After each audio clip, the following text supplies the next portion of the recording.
Hi friends, പുതിയൊരു വീഡിയോയിലേക്ക് എല്ലാവർക്കും സ്വാഗതം. പവിത്രം സീസൺ 2 11 എപ്പിസോഡ് കഥയാണ് കേട്ടോ ഞാൻ ഇന്ന് പറയാൻ പോകുന്നത്. തരുണിൻ്റെ അമ്മ വേദയെ വീട്ടിലേക്ക് കൊണ്ടുപോകുന്ന കാര്യങ്ങളൊക്കെ പറയുന്നതോട് കൂടിയിട്ടായിരുന്നല്ലോ കഴിഞ്ഞ എപ്പിസോഡ് അവസാനിച്ചിട്ടുണ്ടായിരുന്നത്. അങ്ങനെ ഒരുപാട് പറഞ്ഞതിന് ശേഷം പിന്നെ തരുൺ അമ്മയുടെ വാക്കനുസരിക്കുകയാണ്. അമ്മ പറയുന്ന പോലെ ചെയ്യാം, 6 മാസം ആ കുട്ടിയെ തൽക്കാലം നമ്മുടെ വീട്ടിൽ നിർത്താം, അത് കഴിഞ്ഞിട്ട് നമുക്ക് എന്താ വേണ്ടത് വെച്ചാൽ ചെയ്യാമെന്ന് പറഞ്ഞിട്ട് തരുൺ സമ്മതിക്കുകയാണ്.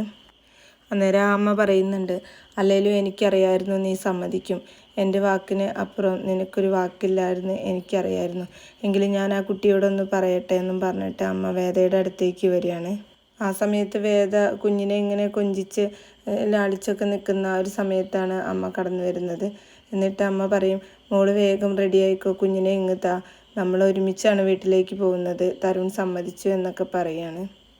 അമ്മ അങ്ങനെ വന്ന് പറയുമ്പോൾ വേദയ്ക്ക് ഒരുപാട് സന്തോഷമാവാണ്. എന്നിട്ട് അവൾ എന്തൊക്കെയോ ഇങ്ങനെ ആലോചിച്ച് കുറച്ച് സമയം നിൽക്കുന്നുണ്ട്. അങ്ങനെ തരുണ് പിന്നെ ബാഗുകളൊക്കെ കാറിൻ്റെ ഡിക്കിയിൽ എടുത്ത് വെക്കുകയാണ്. എന്നിട്ട് കയറാൻ സമയത്ത് അപ്പോഴും വേദയുടെ കയ്യിലായിരിക്കും കുഞ്ഞ്. തരുണിന് അത് ഇഷ്ടപ്പെടുന്നൊന്നുമില്ല. എന്നിട്ട് തരുണ് അമ്മയോട് ഇങ്ങനെ താളം കാണിക്കും കുഞ്ഞിനെ വാങ്ങിത്തരാൻ. അങ്ങനെ വേദയുടെ കയ്യിൽ നിന്ന് കുഞ്ഞിനെ വാങ്ങിയിട്ട് തരുൺ എടുക്കുകയാണ്. വണ്ടിയിൽ നിന്ന് തരുൺ ഇങ്ങനെ കുഞ്ഞിനെ കൊഞ്ചിക്കുന്നതൊക്കെ കാണുമ്പം വേദയ്ക്കാണെങ്കിൽ സഹിക്കുന്നൊന്നുമില്ല. വേദ ഇങ്ങനെ കരയുന്നൊക്കെ ഉണ്ട് അവർ കാണാതെ. പിന്നെ അവർ നേരെ തരുണിൻ്റെ വീട്ടിൽ വന്ന് ഇറങ്ങുന്ന ഭാഗങ്ങളൊക്കെയാണ് കാണിക്കുന്നത്. അങ്ങനെ കാറിൽ നിന്ന് ഇറങ്ങിയതിന് ശേഷം കുഞ്ഞിനെയും കൊണ്ട് തരുൺ ഇങ്ങനെ പോകുന്നത് കാണുമ്പോൾ വേദയ്ക്കാകെ സങ്കടം വരികയാണ്. കുഞ്ഞിനോട് തരുൺ ഇങ്ങനെ അമിത സ്വാതന്ത്ര്യം എടുക്കുന്നതൊക്കെ കാണുമ്പോൾ. എന്നാൽ ആ തരുണിൻ്റെ അമ്മ ഇങ്ങനെ ആശ്വസിപ്പിക്കുകയാണ്. ആ സമയത്ത് 2 ജീവനക്കാർ അവിടേക്ക് വരുന്നുണ്ട്. എന്നിട്ട് ആ ജോലിക്കാർ പരസ്പരം അങ്ങനെ നോക്കുന്നുണ്ട് ഇതാരാണെന്നുള്ള ഭാവത്തിൽ. അപ്പോൾ ആ അമ്മ പറയുന്നുണ്ട് സാധനങ്ങളൊക്കെ ഉള്ളിലേക്ക് എടുത്തു വെക്കാൻ. അങ്ങനെ അകത്ത് പോയതിന് ശേഷം പിന്നെ തരുണിൻ്റെ അമ്മ റൂമൊക്കെ കാണിച്ചു കൊടുക്കുകയാണ് വേദയ്ക്ക്. എന്നിട്ട് പറയും, ഈ മുറി മോൾ ഉപയോഗിച്ചോ. അപ്പം വേദ ചോദിക്കുന്നുണ്ട്, കുഞ്ഞിനെ ഇങ്ങോട്ട് കൊണ്ടുവരാം, സാധനങ്ങളൊക്കെ ഇവിടേക്ക് കൊണ്ടുവരാൻ പറയാം. അങ്ങനെ അമ്മ തരുണിൻ്റെ കയ്യിൽ നിന്ന് കുഞ്ഞിനെ വാങ്ങാൻ വേണ്ടി പോകുന്ന സമയത്ത് കുഞ്ഞ് രാധികയുടെ ഫോട്ടോയിൽ നോക്കിയിട്ട് എന്തൊക്കെയോ ആലോചിച്ച് ഇങ്ങനെ കരയുന്ന കാഴ്ചയാണ് കാണുന്നത്. അത് കാണുമ്പോൾ അമ്മയ്ക്ക് നല്ല സങ്കടം വരുന്നുണ്ട്. അമ്മയും വിഷമിക്കുന്നുണ്ട്. ആ മോൻ്റെ സങ്കടം കണ്ട് നോക്കി നിൽക്കാൻ അമ്മയ്ക്കും ആവുന്നില്ല. അമ്മയും ഇരുന്ന് ഇങ്ങനെ വിഷമിക്കുകയാണ് വല്ലാണ്ട്. അങ്ങനെ അമ്മ വേഗം കുഞ്ഞിനെ വേദയുടെ കയ്യിൽ കൊണ്ടു കൊടുക്കുകയാണ്. വേദയ്ക്കാണെങ്കിൽ കുറച്ച് സമയം കുഞ്ഞിനെ പിരിഞ്ഞിരുന്നപ്പോഴേക്കും ആകെ സങ്കടം വരുന്നുണ്ട്. എന്നിട്ട് അവൾ കുഞ്ഞിനെ കിട്ടിയ സന്തോഷത്തിൽ കവിളിലും മുഖത്തൊക്കെ ഉമ്മ വയ്ക്കുകയാണ്. ആ സമയത്ത് തരുണാണെങ്കിൽ കുറച്ച് സമയം കുഞ്ഞിനെ പിരിഞ്ഞിരുന്ന ടെൻഷനിൽ അങ്ങോട്ടും ഇങ്ങോട്ടും ഇങ്ങനെ തരുണും നടക്കുന്നുണ്ട്. തരുണിന് അറിയില്ലല്ലോ അത് സ്വന്തം കുഞ്ഞല്ല എന്നുള്ളത്. കുറേ സമയം അങ്ങോട്ടും ഇങ്ങോട്ടും നടന്നിട്ടും ഇരിപ്പുറയ്ക്കാത്ത തരുണ് പിന്നെ വേദയുടെ മുറിയിലേക്ക് വരുമ്പം അമ്മ ചോദിക്കും, എങ്ങോട്ടാ മോനെ? കുഞ്ഞിനെ എടുക്കാൻ. കുഞ്ഞ് അവളുടെ കൂടെ കിടന്ന് ഉറങ്ങുകയാണ് മോനെ. ഇപ്പം എടുത്ത കുഞ്ഞ് നല്ല കരച്ചിലായിരിക്കും, അതുകൊണ്ട് ഇപ്പം അവളുടെ കൂടെ കിടന്നുറങ്ങിക്കോട്ടെ. അങ്ങനെ കുഞ്ഞിനെ വേദ ഉറക്കുന്ന ആ ഒരു സമയത്ത് തരുണിൻ്റെ മുറിയിൽ തൊട്ടിലിയൊക്കെ കെട്ടി റെഡിയാക്കിയിട്ടുണ്ടാവും കുഞ്ഞിനെ അവൻ്റെ കൂടെ കിടത്താൻ വേണ്ടിയിട്ട്. അങ്ങനെ വേദയുടെ മുറിയിലേക്ക് വന്ന് നോക്കുമ്പം കുഞ്ഞൊറ്റയ്ക്ക് കിടന്ന് നല്ല ചിരിയും കളിയൊക്കെ ആയിരിക്കും. തരുൺ വേഗം കുഞ്ഞിനെ എടുക്കും. കുഞ്ഞിനെ എടുത്ത് പുറത്തേക്ക് കൊണ്ടുപോകാൻ നിൽക്കുന്ന സമയത്തായിരിക്കും വേദ ബാത്റൂമിൽ നിന്ന് ഇറങ്ങി വരിക. എന്നിട്ട് തരുൺ പറയും, തൊട്ടിലിയൊക്കെ കെട്ടിയിട്ടുണ്ട്, ഇനി അവൾ അവിടെ കിടന്നുറങ്ങിക്കോളും. സ്വന്തം കുഞ്ഞാണെങ്കിലും വേദയ്ക്ക് ആ സമയത്ത് എതിർക്കാനുള്ള അവകാശം ഉണ്ടായിരുന്നില്ല. അതുകൊണ്ട് തന്നെ വേദ ഇങ്ങനെ വിഷമിക്കുകയാണ്, ഒന്നും പറയാനും വയ്യ. പിന്നീട് തരുണ് തൊട്ടിലേക്ക് കെട്ടി കുഞ്ഞിനെ ഉറക്കുന്ന കാഴ്ചയാണ് വേദ കാണുന്നത്. ചെയ്തു പോയത് ഭയങ്കര മണ്ടത്തരായി എന്ന് വേദയ്ക്ക് തോന്നി തുടങ്ങുന്നുണ്ട്. എന്നാലും എന്തിനും ഏതിനും തരുണിൻ്റെ അമ്മയുടെ സപ്പോർട്ടും ആശ്വാസവാക്കുകളൊക്കെയാണ് വേദയെ ഇങ്ങനെ പിടിച്ചു നിർത്തുന്നത്. പിന്നീട് ഒരു പാട്ട് സീനോട് കൂടി കുഞ്ഞിൻ്റെ ഓരോ വളർച്ചയും തരുൺ ഇങ്ങനെ കുഞ്ഞിനെ കളിപ്പിക്കുന്നതും കുഞ്ഞിന് ഓരോ കാര്യങ്ങൾ ചെയ്തു കൊടുക്കുന്നതും അങ്ങനെയുള്ള രംഗങ്ങളൊക്കെ ഇങ്ങനെ കാണിച്ചുകൊണ്ട് ഓരോ ദിവസങ്ങളും കടന്നു പോകുന്നത്. അങ്ങനെ കുഞ്ഞിനെ എടുത്ത് ലാളിക്കുന്നത് കാണുമ്പം വേദയ്ക്ക് ഇങ്ങനെ തോന്നാണ്, അത് വിക്രം എടുത്ത് ലാളിക്കുന്നത് പോലെ വിക്രമിനെ അവൾ പെട്ടെന്ന് മനസ്സിലേക്ക് ഓർത്തെടുക്കുകയാണ്.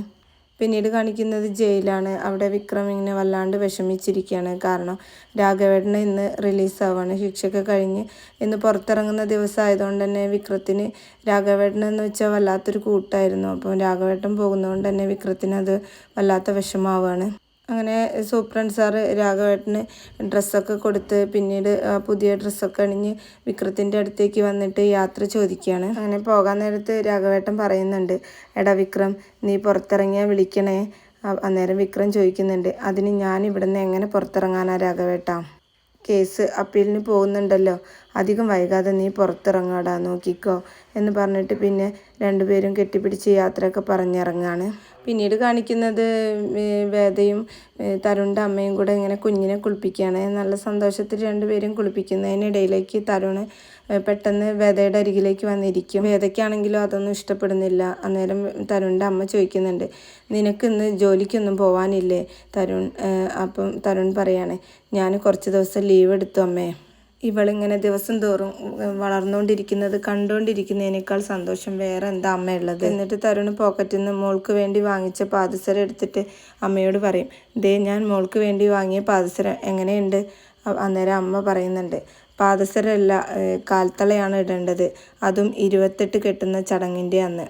ആയിക്കോട്ടെ, അപ്പം മോളുടെ ആദ്യത്തെ ചടങ്ങ് നമുക്ക് ഗംഭീരാക്കാം. അമ്മേ, കുളിപ്പിച്ച് കഴിഞ്ഞാൽ മോളെ റൂമിലേക്ക് കൊണ്ടുവന്നോളൂ, ഞാൻ ഉറക്കിക്കോളാം. അതും പറഞ്ഞ് തരുൺ റൂമിലേക്ക് പോകുമ്പോൾ ആ അമ്മ ജോലിക്കാരിയോട് പറയും, കുഞ്ഞിനെ തരുണിൻ്റെ റൂമിൽ കൊണ്ടുപോയി കിടത്ത്.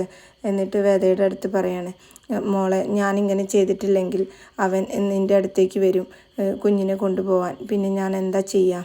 അപ്പോൾ വേദ അമ്മയോട് പറയാണ്, ഞാൻ അന്നെടുത്ത തീരുമാനം തെറ്റായിപ്പോയി അല്ലേ അമ്മേ? അപ്പോൾ അമ്മ പറയും, ആ സമയത്ത് ഇതിനേക്കാൾ വേറൊരു വഴി ഇല്ല എന്നല്ലേ മോൾ അന്ന് പറഞ്ഞത്? ആ സമയത്ത് മാത്രമല്ല, ഇപ്പോഴും എൻ്റെ മുന്നിൽ വേറൊരു വഴിയില്ല. പക്ഷേ ഒരു തെറ്റും ചെയ്യാത്ത അമ്മയുടെ മകനെ കൂടി പറ്റിക്കുകയാണെന്ന് ഓർക്കുമ്പോഴാണ് എനിക്ക് ഇത്രയും വിഷമം. എന്നെങ്കിലും ഏതെങ്കിലും ഒരു വിധത്തിൽ തരുണ് ഇതറിഞ്ഞാൽ ആ ഷോക്ക് തരുണിന് താങ്ങാൻ പറ്റുമോ എന്ന് വേദ ചോദിക്കുമ്പോൾ അമ്മ പറയും, ഇപ്പോൾ പോലും അവനത് താങ്ങാൻ പറ്റുമോ, ഉൾക്കൊള്ളാൻ പറ്റുമെന്ന് എനിക്ക് തോന്നുന്നില്ല മോളെ. വൈകും തോറും അത് കൂടുതൽ പ്രശ്നമാവില്ല അമ്മേ? അമ്മയും ഞാനും ചേർന്ന് ചതിച്ചു എന്ന് തരുണിന് തോന്നില്ലേ? നാളെ അവളുടെ ശരിക്കുള്ള അച്ഛൻ മുന്നിൽ വന്ന് നിൽക്കുമ്പോൾ ഞാൻ എന്ത് പറയും എന്നൊക്കെ പറയുമ്പോൾ അമ്മ പറയും, ശരിയാ മോളെ, സത്യം പറയുന്നത് തന്നെ നല്ലത്. പക്ഷേ ഞാൻ അവനോട് എങ്ങനെ ഇക്കാര്യം പറയും എന്ന് ആലോചിക്കുമ്പോഴാണ് എന്ന് അമ്മ പറയുമ്പോൾ വേദ പറയും, അമ്മ പറയണ്ട, ഞാൻ തന്നെ പറഞ്ഞോളാം. ചിലപ്പോൾ എന്നെ ഇവിടെ നാട്ടി പുറത്താക്കുമായിരിക്കും, ചിലപ്പം എന്നോട് നല്ല വെറുപ്പായിരിക്കും, എന്നാലും സാരമില്ല, ഞാൻ പറഞ്ഞോളാം എന്ന് പറഞ്ഞിട്ട് തരുണിൻ്റെ റൂമിലേക്ക് പറയാൻ വേണ്ടിയിട്ട് വേദ വരികയാണ്. ആ സമയത്താണെങ്കിലോ തരുണ് നല്ല ഭൂതത്തിൻ്റെ പാട്ടൊക്കെ പാടി കഥയൊക്കെ പറഞ്ഞു കൊടുത്ത് കുഞ്ഞിനെ ഇങ്ങനെ ഉറക്കിക്കൊണ്ടിരിക്കുമ്പോഴാണ് വേദ അവിടേക്ക് വരുന്നത്. തരുൺ പറയുന്ന കാര്യങ്ങളൊക്കെ കേട്ട് വേദ ഇങ്ങനെ കുഞ്ഞിനെയും തരുണിനെയും ഇങ്ങനെ നോക്കിക്കൊണ്ടിരിക്കുകയാണ്. എന്നിട്ട് തരുൺ പറയുന്നുണ്ട്, അച്ഛൻ ഇനിയും കുറേ കഥകൾ പറഞ്ഞുതരാം കേട്ടോ. ആ കഥകളൊക്കെ കേട്ട് മോളെ ഇങ്ങനെ വളർന്ന് വലിയ കുട്ടിയാവും. ആ സമയത്ത് മോളുടെ ഈ കുഞ്ഞിക്കാലടി ഉണ്ടല്ലോ, അച്ഛൻ്റെ നെഞ്ചത്ത് ദേ ഇങ്ങനെ പച്ച കുത്തി കിടക്കും എന്നും പറഞ്ഞിട്ട് ഷർട്ട് കുറച്ച് ഊരിയിട്ട് ആ പച്ച കുത്തിയത് മോൾക്ക് കാണിച്ചു കൊടുക്കുന്നത് വേദയും കാണുകയാണ്. അങ്ങനെ വേദയ്ക്ക് എന്ത് ചെയ്യണമെന്നറിയാതെ അന്തം വിട്ട് നോക്കി നിൽക്കുന്ന ആ ഒരു സീനോട് കൂടിയിട്ടാണ് കേട്ടോ ഈ എപ്പിസോഡ് അവസാനിക്കുന്നത്. ഇനി വരുന്ന 4 എപ്പിസോഡുകളും അധികം വൈകാതെ ഞാൻ അപ്ലോഡ് ചെയ്യുന്നതായിരിക്കും. എല്ലാവരും കാണണേ.